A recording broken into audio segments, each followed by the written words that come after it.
It is so great to be with you guys tonight. I mean, happy Taco Tuesday. So let's start there.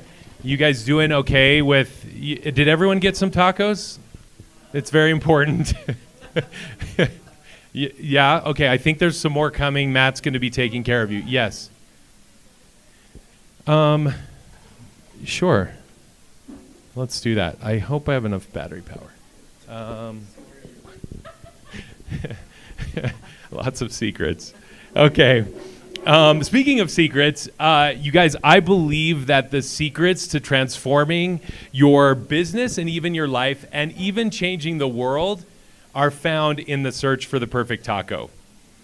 So if you're looking to create competitive advantage in your business, if you're looking to differentiate yourself from your competitors, if you have aspirations or dreams about changing the world, leaving a lasting legacy, the secrets to all that, believe it or not, can be found in the search for the perfect taco, can be found in this amazing taco experience. So I'll tell you what this is all about for me. Let's take a look at, you guys know Roald Dahl. He wrote Charlie and the Chocolate Factory. This is what he said: the greatest secrets are always hidden in the most unlikely places. Who would have thought that as you're eating your taco, that you're going to find out the way to transform your business, regardless of whether you're running a SaaS company, a churro business, or anything else. These are what some of where you can find some of the secrets. You guys know about IDEO. They're like the global juggernaut in human-centered design. They said this: one of the best ways to get inspiration is to look outside your context. So that's what we're doing tonight. We're going to look outside your context of whatever business you're involved in. Actually, I'd love to find out a little bit about the types of businesses that you're involved in. I'm guessing that the majority of people are involved in tech somehow. All those involved in tech, please raise your hand. Okay. What about some professional services, consulting? We've got several of you doing that, professional services, some really great professional services, awesome businesses going on here, which, by the way, I have personally loved working with the Savvy team. It's been an awesome experience. They've been working on some of our legal as well. So from a startup perspective, they take out all of the hassle of working with lawyers and all of the pain that is involved sometimes with all of that. And it's been amazing to work with them and to really talk through and dig deep into how to leverage the power of positive brand experience to help them continue to thrive. So here we are, looking outside of our context here. So you may or may not know this about me, but I am crazy obsessed with tacos. I've led taco tours to Mexico City for about 20 years. I've taken hundreds of people. I'm on this nonstop worldwide search for the perfect taco. We were just in Japan a couple of weeks ago, and I was tracking down the best tacos in Japan. And for the record, not too bad. There were a couple places that I was actually quite impressed with. I actually, for me, I have a taco Instagram account. For me, Monday is Taco Tuesday Eve. And I sometimes wonder if there's a taco out there dreaming of me too. This is how crazy I am about tacos. So basically, we all should be living life like it's Taco Tuesday every day, right? Every day's Taco Tuesday. I want to tell you where this all stems from, or one of the things that just highlights and punctuates for me what I can learn and what we all can learn on this very delicious search for the perfect taco, right? So go with me to East LA. Who's been to East LA? Anyone spent some good amount? Oh, nice. All right. Yeah, East Side. Well, I'm glad you guys are here. You made it out. That's great. But we can go back because it's really amazing. This is one of my favorite taco trucks in East LA. It's called El Pecas. It's right on the intersection of where the 5, the 10, and the 60 freeways meet. Up above, there's a obscure car wash, and El Pecas is there. I went there a couple of years ago, and unfortunately, I hadn't been there in about 6 months, which is a tragedy in and of itself. And I walked up to this counter right here, or this window right here, and Ernesto greets me. He's like, Scott, how you been? Where have you been for the last 6 months? Do you want your tacos the way you always like them? Al pastor, extra crispy, with extra pineapple? And I'm like, why, yes, I do actually. Thank you very much. It was unbelievable. Who is this guy? What do you guys notice? I mean, there's like a brief 30-second interaction that I had with Ernesto. What stands out to you about the experience that he created for me in that moment? What are your thoughts? Yeah, Alex. The fact that he remembered, everything that you liked. I mean, that he created a relationship with you just by knowing. Because, if I have somebody remember everything that I like and what I do, then I'm going to remember that person too. Totally. Remember what I liked, remember my name, right? What else stands out to you about that experience? Ernesto, what else did he do that was pretty awesome and simple? Knew my name. Isn't our name gold to us? We hear it. I mean, it could be like this crowded terminal at the airport and so much noise going on, and someone says they call our name over there. We're like, what? Huh? Right? So he remembered my name, knew my name. Our name's gold. And you said the last time he knew the time frame, right? And the amazing thing about Ernesto is that he wasn't the owner. You would maybe expect that from someone that was the owner, but he wasn't the owner. So what does that tell you about the type of internal culture going on at Tacos El Pecas? Customer obsessed. What do you mean by that, Andrea? Well, hopefully all of their employees have the same mentality and the same culture of putting the customers first. And that's. And they obviously hire to that, right? And they're bringing on people on board that's so important to them. They want everyone to. That's the expectation, right? On the experience that they're creating. So, how did that interaction make me feel as a customer? Loyal. What else? Valued. Part of the company, special, right? I felt kind of like a VIP. I mean, this dude like knew my name. He knew what I ordered. I was like Norm on Cheers, right? Like everybody wants to go where they know your name. They know exactly what you're. I know that dates me, the Cheers reference. But that's exactly what this is all about. This is about making people feel special no matter what your business is. And it's those simple principles that turn a transaction into an interaction, and specifically the reason why I believe that businesses can change the world.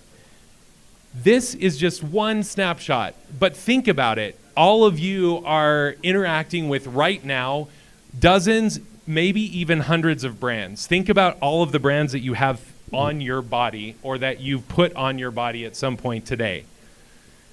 That you've interacted with, the brands that we're looking at here, all of the things. We're making valuable decisions about where we spend our time, where we spend our money, what we share on social media, what we share with our friends, based on how we feel about these brands. And that is actually 70% of us buy based on how we feel, according to a McKinsey study. And so this is specifically as business leaders, you're all business leaders, and you have tremendous influence on how your businesses are structured, how you operate, what your vision is, what type of experience you're creating, not just for your customers, but for your team internally. And with that experience, that you can turn that experience positive and in essence, create an experience that Jenny just mentioned is special. Because we're now moving from this information age into what some authors and speakers, Seth Godin and others, are calling the new relationship economy. This is H2H, if you haven't heard this term yet. you'll see it pop up more and more. This is about a return to the human-to-human interaction. And actually, just around the bend here in 2020, customer experience is going to overtake product and pricing as a key differentiator for businesses, as the number one key differentiator. So as you are starting your businesses, as you're at whatever stage you are in your business, and you're looking to ramp up and grow and level up, and take your business and maybe even your life or your family to the next level, this customer experience is becoming so important. And why is that? So this really hits home a little bit. We're just in Japan on a crowded subway just like this. You guys, we are living in a hyper-connected world. Hyper-connected world. We are so tied into each other, so connected, and oftentimes virtually, often with our screens or with our computers, with our phones, whatever it is. And yet, as a society, we're suffering from the very high rates of depression, of suicide. We don't feel special, like Jenny just said. We don't feel special. Business has become purely transactional. And so for me, this is about a return of of humanity to the business, and not just making what is now a transaction, but turning it into an interaction. Anyone been to Nepal? Anyone here? In Nepal, they live the mentality of namaste. You guys have, maybe some of you have done yoga. You say namaste there. Namaste means the divine in me recognizes the divine in you. This is very real when you're in Nepal. In Mexico, sometimes they'll say mi casa es su casa, right? And they live that. Like, that's really a thing. When I lived in Mexico for a while, someone was like, I like your tie. You're like expected to give them your tie because that's what you do, right? I've done some humanitarian work in Guatemala with the amazing Mayan Kekchi people. They say a phrase that's reframed my mindset. Instead of asking, how are you doing every day, like just normal, how you doing, what's up? They say, masalachol, which means, are you happy in your heart? Are you happy in your heart? And so this is what this is all about to me. This is all about returning that like happiness in your heart and the influence that each one of us have as business leaders to make a profound impact on our teams, families, on our customers, and on the world at large.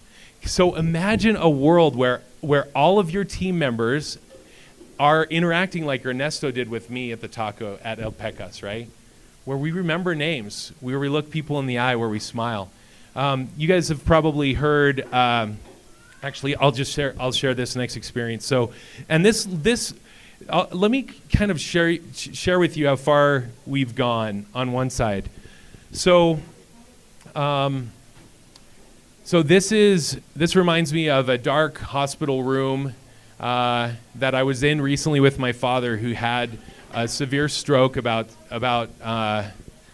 4 months ago now. And my father no longer has use of the left side of his body. And at this point in time, when I was in this hospital room with my dad, it was just me and him. And there's something that happens to you when someone very dear to you is about to pass. That changes your perspective, that really opens your eyes to what's really important in life. And I will never forget the moment when I called the insurance, and we were going back and forth about transferring my father from the acute hospital to a nursing home. And the nurse was a super just like surgical thing for her. I mean, she was just in the zone, work zone. And she's like going back and forth, and she says, "Yeah, but we can't move your bed from the hospital to the nursing home until such and such happens. And your bed this, and your bed that, and your bed isn't ready yet at the nursing home. And when we transfer your bed." And I said, "I'm sorry, wait 1 second. When you're talking about your bed, are you talking about my dad?" Because my dad is a human being. He's a person that I love. I said, please do not ever refer to my dad as an inanimate object again. I will never forget that moment, because I think that all of us can slip in to business as purely transactional, as inanimate objects, and as soon as we can realize that no matter what business we're running, as tech as our business is, we're still ultimately humans interacting with human beings.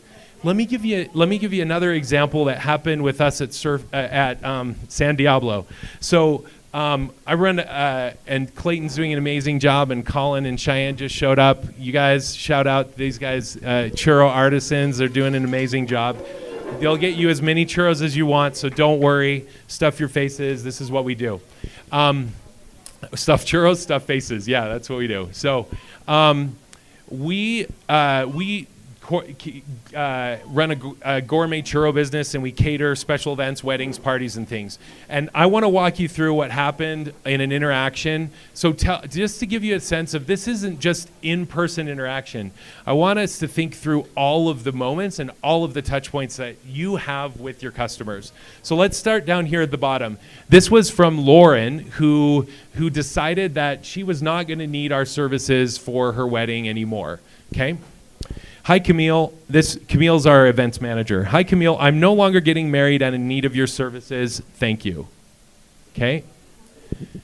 This is Camille's response. Hi, Lauren. I'm so sorry. I've had 2 engagements and I know it's not all roses, no matter the circumstances. Hope you are doing well and feeling hopeful about your bright future. Come and get a churro on the house next time you see us somewhere. Just tell them Camille sent you.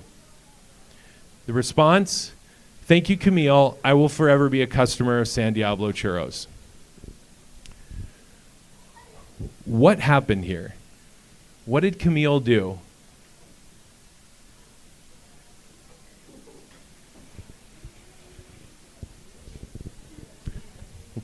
What's that? Oh, I just said, mic drop. That's a mic drop. That is amazing. Why? Because she went the extra mile, and not only, I don't know. It wasn't transactional. Yeah, it wasn't. It wasn't transactional. How did she turn it into an interaction? It became emotional, and she related to her emotions and not just the transaction of business. How much longer did that take to add a line or two instead of, someone says, we don't need your services anymore. We're like, okay, see ya, right? Instead, Camille, what does it tell you about Camille? She cares, right? Camille's thinking about Lauren. She's never even met Lauren in person, but she's thinking about her. Any other thoughts or impressions from this interaction? Do we have these types of interactions every day? All the time, right? Other thoughts? Yes. I like the fact that one of the things she brought up was, next time you come, it's going to be, especially after something hard like this. Oh, sorry. Oh, that's okay. Especially after something hard like this, somebody tells you hey, it's on us.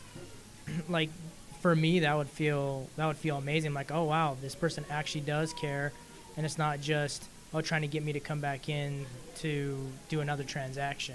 It's oh hey, it's on us. Yeah, it's powerful. And one of the things that I love about this this experience from Camille is that I've never told Camille to say this. I mean, we've set up our culture as such that our expectation is to create special experiences, to go above and beyond, to make people feel like VIPs. I haven't ever said, every time someone calls off their wedding and we're not doing their churros anymore at their wedding, please do this. That's never happened. I love that she took the initiative, and I love that she's someone that cares, and I love that we have her on our. She's moved on to something else. We love her, but we've had her on our team. For me, this is all about, again, that human-to-human interaction. Now, this all feels really nice, like our hearts swell, we get excited, that's touching, it moves us. But you guys, there are actual physical results from a business side that happens when we create these types of experiences. We can expect from any sort of positive customer experience or positive CX that customers will spend 140% more. Revenues will go up 15%, costs go down 20%, loyalty and happiness both skyrocket. These are according to all sorts of studies from the Harvard Business Review to McKinsey, Rosetta, etc. This is what we can expect when we go that little bit extra, dial it up a little bit, create an experience that actually connects human to human with people. So as you're thinking through the experiences that you are creating in your businesses, I would love for you to kind of, hopefully that's what you're doing as we're thinking through this, like what are the opportunities, where are the moments that you can really, the power of the moment, right? Where you can make a difference and touch someone's life for the better. Let me give you 2 examples. I was recently, you guys Trader Joe's fans? Any Trader? Yeah, all right, yeah. Those plantain chips, right? It's like I can't get enough of those. I buy them in like half dozen amounts. They're amazing. I went to Trader Joe's in Salt Lake City. I'm at the aisle, probably looking like next to the plantain chips, and there's this thing I didn't recognize before, like some coconut chip something. I'm like, this is interesting. I'm picking it up. I'm reading the ingredients. I'm like kind of studying it, and the stalker next to me, Alec, next to me was stocking the shelves. He's like, hey, have you tried that? And I said, no. He said, well, open it up and give it a try. I'm like, don't mind if I do. And so I opened it up. I tried it. I'm like, man, these are good. This would be good on my Greek yogurt every morning. And so I grabbed a couple bags. And as I'm like, thank you. I grab a couple bags and I go to purchase them. As I'm walking to the cash register, his boss passes me. And I overhear his boss, the manager, say to Alec, hey, Alec, so one of our customers got a flat tire. Could you go help her change her tire? And he's like, oh, absolutely. He drops what he's doing. I'm like, who is this guy? I'm like, so I check out, and I'm that stalker, crazy, like obsessed guy. And so I follow him out to the parking lot, and this is what I find. This is Alec. You can expect that this is what his face looks like, right? Like, this is like the happiest guy on the planet. And I'm like, hey, I want to find out what this is all about. I train on this stuff. I want to share these types of experiences. I say, hey, Alec, why are you doing this? And he says to me, this is just what we do. This is just what we do at Trader Joe's. I'm like, yes, it is. Wow, that's pretty amazing. What does this experience tell you about Trader Joe's? They're the best.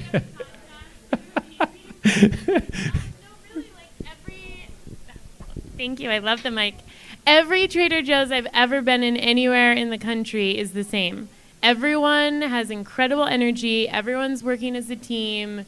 Like, you can tell it's infused in the culture, because I always feel like I've had similar experiences, like great conversations where they're like talking to me for a while about the product. Like, you should listen to the podcast, but it's amazing. Like, they literally infuse their people with this beautiful culture, and it effortlessly flows into the customer experience. I could go on for days, and I don't work for Trader Joe's. This comment is sponsored by, no, thank you. No, it's true. It is embedded into their DNA. And as you think about, you're like, what's embedded in our company's DNA? Like, what are the things that we're creating?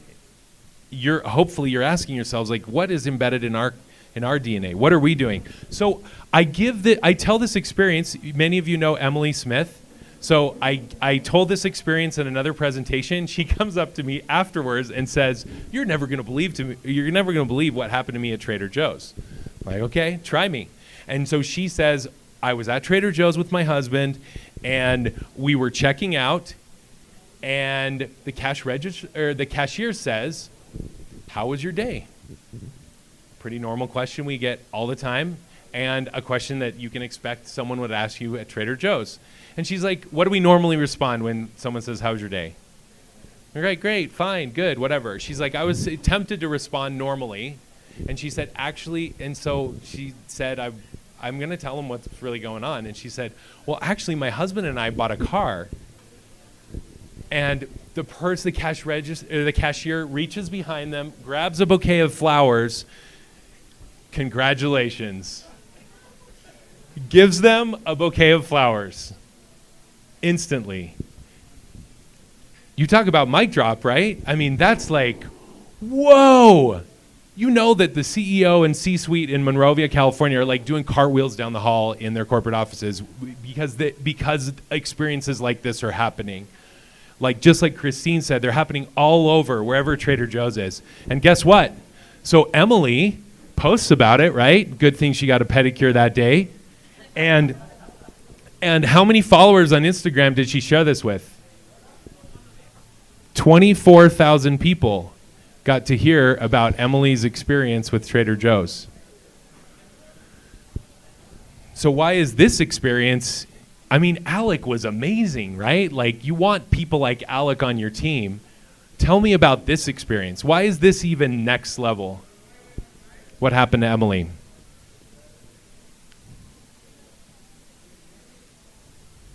What do you think?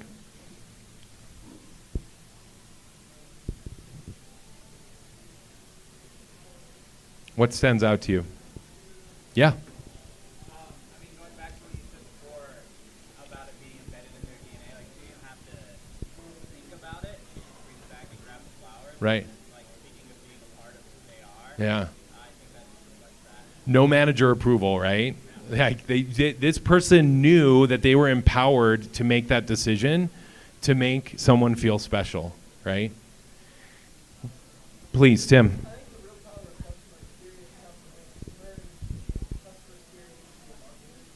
Mm.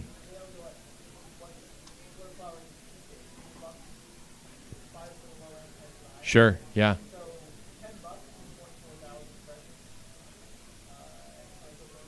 Yeah.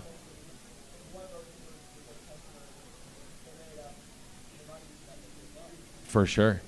Well, and not only that, and the thing that I actually, there's a couple of things I love about that. One is that this person had no clue that Emily was going to share this with 24,000 people. They were just doing the right thing. They were making people feel special, and that's the right thing. And then all of this right stuff happened as a result. Does this happen every time? They're going to give a bouquet of flowers. You, as a business leader, are you prepared to like give your people that authority? When we were running Surf Air, I was running a nursing home. We gave all of our team members at Surf Air, it was $50. At a nursing home, it was $25. No questions asked, to surprise and delight anyone at any time. Is that terrifying? If you have like 80 to 125 people on your team, that you're authorizing them to spend $50 at any time, yeah, it can be really terrifying. But if that's terrifying, then maybe you don't have the right people on your team. Maybe you're not trusting your people enough to do what's right to make your customers feel special. So as we get into this, I want to share this really quickly. Tell me if you fall into this category. Ryan Smith recently shared this at the Qualtrics X4. 80% of CEOs believe that they are creating a positive, that they're just nailing the customer experience. 80%. Are you one of them? 80%. When in reality, how many of their customers agree? 8. Why is this big disconnect happening? What's going on? Please. They're not listening, right? Please. Well, I think when you kind of take things to the next level as a CEO, you're not involved as much in the day-to-day. So it's hard for you to be as connected to the customer. But obviously, depending on the kind of CEO you are, you can make that part of your initiative to be talking with your customer service team, even if you aren't the one physically looking at it anymore. But yeah, I think a lot of that just being out of the day-to-day. Out of touch, right? Out of touch. Like, you're so far removed. To me, please, Joshua. I think if the companies focus on initiatives that don't, like you bring up, like empowering the employees, like if you're focused on initiatives that, you know, focus on controlling or setting or guiding the employees that are doing your customer service, as opposed to really empowering and enabling and trusting the employees, that's a big difference that can happen. And I think these 80% probably are doing things that try to craft or control or create or cajole their client success to be better at doing the thing. And what they're not doing is, like, maybe 8% of them are actually like empowering or enabling or training or guiding or allowing their employees to do what they need to impress the customer. I mean, kudos to those the companies that fall into this 8%, right? That are actually like creating a positive customer and brand experience.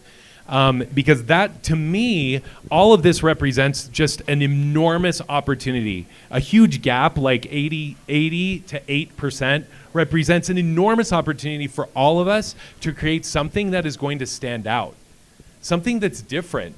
Because if that's the norm, that's one of the reasons why I got into the nursing home business years ago. I'm not there right now, but I was like, that's not sexy. Who wants to work in a nursing home, right? But to me, when we went into a nursing home, it was like we had to do something to stand out. We had 200 direct competitors within 10 miles that are all vying for the same residents to come to our nursing home. We were bankrupt when we took over that first nursing home where I worked. We had no money. That's where I became a student of the power of brand and customer experience as a key differentiator. I was like, if we could create something that was so special, so different, so like mind melting, you know, for everyone that comes in contact with us, they're going to go to the hospital and they're going to talk to us or talk about us to other people. They're going to say, gosh, I feel special here. I mean, let's be honest, no one wants to be in a nursing home. But if we can create an experience that is at least pleasant and something that helps people feel special, feel important, that's what could help us stand out. And so a couple of things, and then I'll end. Actually, where are they? Do you guys mind handing these out? So there's a couple of cool principles that just, their acronym happens to spell taco. Weird. I don't know how that happens. So there's a couple of important principles that I encourage you to look at when you're analyzing your own business. Maybe even analyzing your own family, because your family has a brand, right? We just saw this up here. Your brand is what people say about you when you're not in the room. So what are they saying about your personal brand too? So this applies to all levels and all areas that you have influence. So there's kind of 4 things that in my mind, and if you want to rate yourself, you can give yourself a lime rating because everything's better with lime. It's so true. It's so true. We all know it. A taco's not the same without lime. Okay, so the first principle here, and this one's super simple, the fundamentals. If you first and foremost, your business, whatever it is that you're doing, it has to be good. The food has to be good. The electric car has to work. Whatever it is you're doing, it fundamentally just has to serve a purpose. Clay Christensen talks about the job to be done. Are you doing the job to be done? The next principle. Always different, positive, and special. This is a sloth. I want to tell you about how this was drilled into my mind when I was in Iquitos, Peru. Has anyone been there? It's like the largest jungle. It's the largest city inaccessible by road in the world, only by boat. It's at the heart of the Peruvian Amazon. And so it's this super jungle, amazing place. And I was there in between my years of business school at BYU. And so I'm always have my marketing glasses on. I can't take my customer experience glasses off. And so I'm at this artisan market. If you guys have been to developing countries where it's just like I was going to say puesto. It's like kiosk after kiosk after kiosk of all the same stuff, right? All the same stuff, mostly at the same prices. And so I'm walking through and I'm like, man, no, like, where's the person that's differentiating themselves from other people? Where am I going to decide to spend my money if it's this sea of sameness? And I'm like going down, so I'm walking down this aisle and I'm thinking about this, and all of a sudden I see all the way down, like half a block down, I see this stand that's just bursting at the seams with people. I'm like, what is going on down there? So I walk down there, and they have, everyone's either standing in line or are like Googling, oohing and awing over their pictures that they just took with a live sloth. And they had this live sloth that they were passing around, and this sloth is like really wiry, really bony, bristly hair, the three toes like clawing to you, and they are passing around this live sloth, and everyone in that market is at the sloth store. And so who do you think's doing the most booming business there in the market that day? Slothman, right? I mean, I don't know his name, but I was like, it will forever be seared in my memory of the power of differentiation. He had figured out, I mean, who doesn't want to take a sloth selfie, right? And like hold a live sloth. And so it is so critical for us to be different, to be special. I ask you, what is your sloth factor? Your business, what is your business's sloth factor? What helps you stand out among what everyone else is doing in your space? Last two ones, really quick. Consistent commitment. Everyone at every level. We talked about the cashier at Trader Joe's and Alec at Trader Joe's and Ernesto at El Pecas. Everyone at every level has to be consistently committed to delivering on an exceptional brand experience. This is something that you, as a leader in your business, you can set that up. You can create that culture. You can create that understanding and define what is expected of you at every level. What is expected of your team? What type of experience that you're trying to create?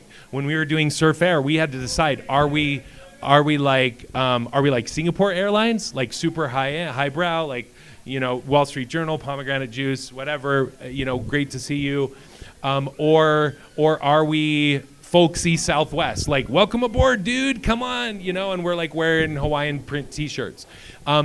We had to decide where we fell in that, and we had to delineate what type of experience we were trying to create so that we could then empower all of our team. So consistent commitment. One thing I do want to say, the reason why I have, you're like, what, that video or image doesn't have anything to do with what he's talking about. So when I worked in a nursing home, the key, one of the most, the biggest source of complaints with the health department is unanswered call lights, right? The light that you hit that says, nurse, come help me.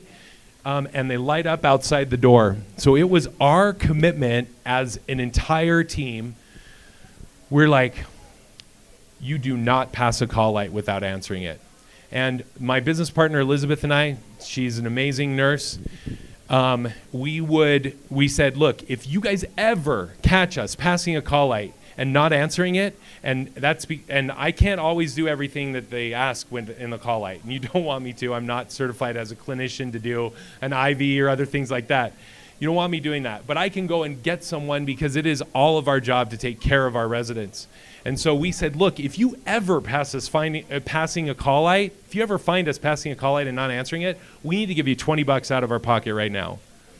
And so you better believe that every single one of our team were like watching us and monitoring us. And I think sometimes they would hang out in a room and just hit a call light just to see if it was actually true that we would do it. And we never had to give up $20. It was really hard because sometimes you're in a hurry. But it was really important for us to send that message as leaders in the company that we are consistently committed to this. There was one moment when one of the residents left their, glad everyone's done eating, left their dentures on the tray and they were thrown away.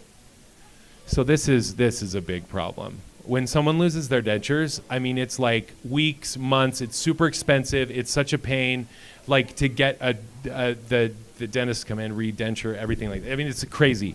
And so I was like, it was after lunchtime, and I was noticing, I was trying to get a hold of Elizabeth. I'm like, where is she? And one of the CNAs, she's like, well, so-and-so left the dentures on the tray, and they threw it out in the trash. And Elizabeth's out there looking for it. I'm like, what? So Elizabeth's like the First Lady of Guatemala. I mean, she's always like dressed to the nines. She's just like super professional and like amazing.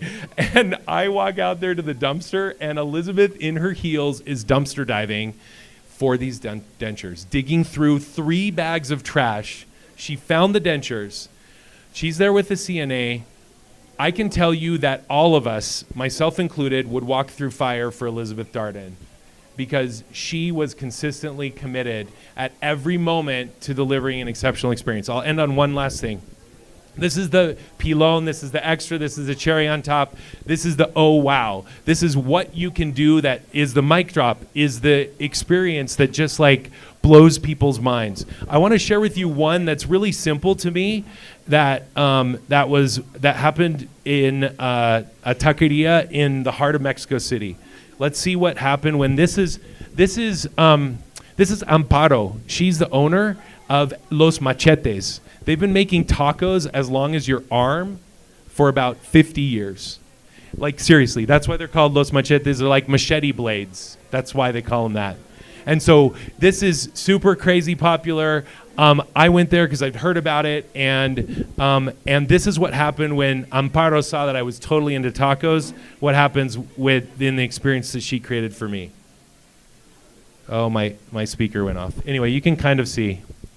Oh, you can't hear it, but.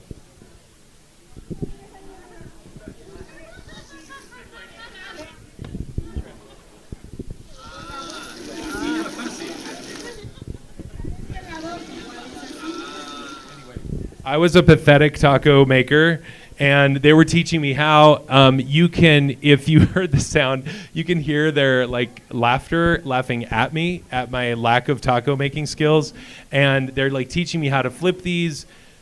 But what to me is super special about this is that they were inviting me behind the velvet rope, right? Like this is like a VIP. I mean, and it's just at a taco stand, you guys. And I'm feeling like, this is awesome, right? That is the power of wow. When you take someone, you give someone a little bit extra. You do a little bit more to make something extraordinary and special and memorable for them, something that I'll never forget. So as you're looking at and analyzing your own brand and customer experience, look at your touch points. Look at every one of your touch points. Map out your customer journey. Take a look at where you're at with all of these elements. Are there things that you can do to improve your customer experience and take it to a new level? I'll end with one last taco story in Tijuana. So I went to this is a place right by the racetrack in Tijuana, and I had this amazing first round of tacos, and I was going back for number 2, and the guy said, hey, do you want? No, I told him, I said, look, you made those tacos perfectly. You made them perfect for me. Thank you. And I'm like, can you please make them exactly the way you did last time? And he said, no. It's like, okay. He said, I'm going to make them even better. And to me, that's what this is all about. Like, you as conscientious leaders, if you can you have brand experiences, your culture and your brand that you have established is happening, whether or not you are architecting it. So where are you putting your influence to create that, to create extraordinary, to create a positive customer and brand experience to really help you thrive and to really help you create something that is even better? So it's been wonderful to be with you guys. I'm happy to stick around and answer, or if anyone has any questions, I'm happy to answer them. We do have more churros on your way out. And yeah, any questions? Yeah, please. I know you have to be like, as the CEO or as the founder, you have to be like the example for your employees. But how? Because I think that's like the most important part. Because if your employees are like you, then your customer experience is going to be great. But if they're not, then that's where it's going to go down. So how do you get your employees to be like you besides being an example? Because a lot of times, if they feel like they're not getting paid enough, or if they feel like, you know, they won't try their hardest and they won't have that customer experience. Oh, I love this question. So the question is, how do you get your employees to follow your example, essentially? I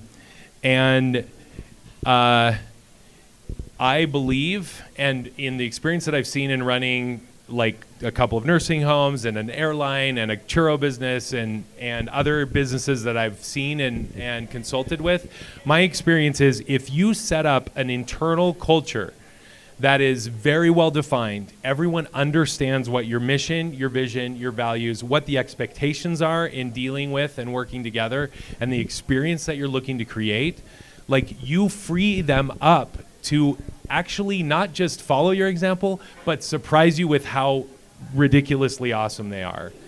Case in point, Camille's email, right? Or Alec, or the other cashier at Trader Joe's, or you guys are probably thinking of other examples in your businesses where your team members have really wowed you and have like surprised you with their innovative thought about how to over deliver or even meet expectations because you've freed them up to make those decisions. And so for me, it starts with that strong, solid foundation of very well defined mission, values, and expectations with regards to customer. And then having that embedded, like was said, embedded into your company's DNA. This is not just like, oh, this is flavor of the month, we're going to try this and see if this works. No. This is like the Disney way. This is the way we do things. It's not like something that we just try and do for a little bit of time, but this is how we act.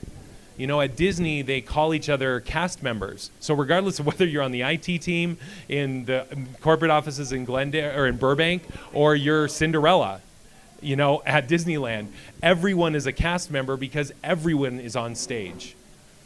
If you're creating the happiest place on earth, how can you not be on stage?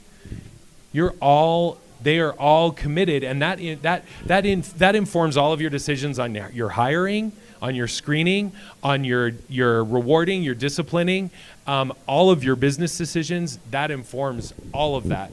And so you free yourself up from worrying about how your people are going to follow your example, and you actually like are empowering them to blow you away by their innovation. Did that make sense? Any other thoughts or questions? Elise.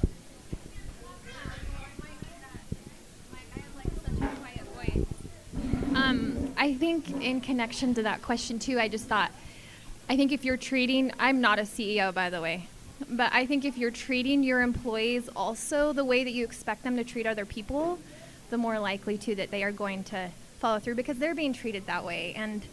And too, just in with some of the other examples expressed in these C's, I just think of the word connection, where people are seeking connection in this world, whether it's in their families or in business or whatever, they're gonna, wherever they can find it is what they're gonna hold on to. And of course, appropriate connections, but yeah, that's another word that stood out to me is making those personal connections. I love that. It reminds me, thank you for bringing that up. It reminds me of, have you guys read Brene Brown, Daring Greatly? Highly recommended. If you haven't, Power of Vulnerability. She tells a story about, it's her own personal mantra to not be on the phone when she's in front of some sort of customer service person, whether it's your bank teller or the cashier at a store or anything like that. So she tries to not be on the phone because she wants to be present, right? And so she's like in a drive-through. She tells this story in her book. She's in a drive-through, and as she's like moving from the drive-through to the window to pick up her food, she gets a call from her kid's school. She's like, "Oh my gosh, why they never call? What's going on? Is this an emergency?" So she picks up the call. While the time that she's on the call, she like inches forward and starts the transaction, and then she quickly ends the call. Everything was fine, no emergencies, and she ends the call, and she turns to the person that was helping her and says, "Oh my gosh, I'm so sorry. I hate to be on the phone when like, thank you so much. I hate to be on the phone when I'm in front of another human being." And the girl that was helping her starts crying.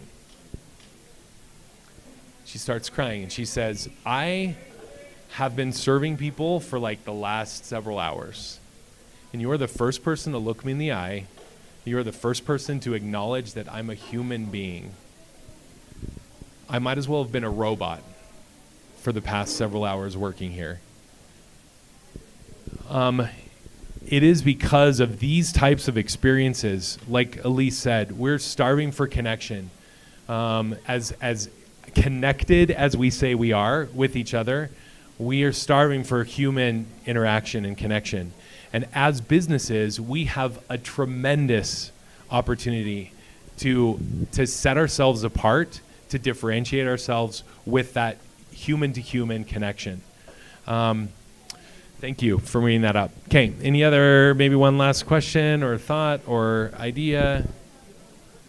Or people are like, "Just give me churros. I want churros." Okay, so thank you guys so much. We have, I'd love to stay in touch. Love to continue the conversation, go to tacos, wherever you want. Always up for trying out a new place. So thank you guys so much. If you have any questions or comments or feedback, I'd love to hear it. And please get some more churros from Colin and Cheyenne on your way out.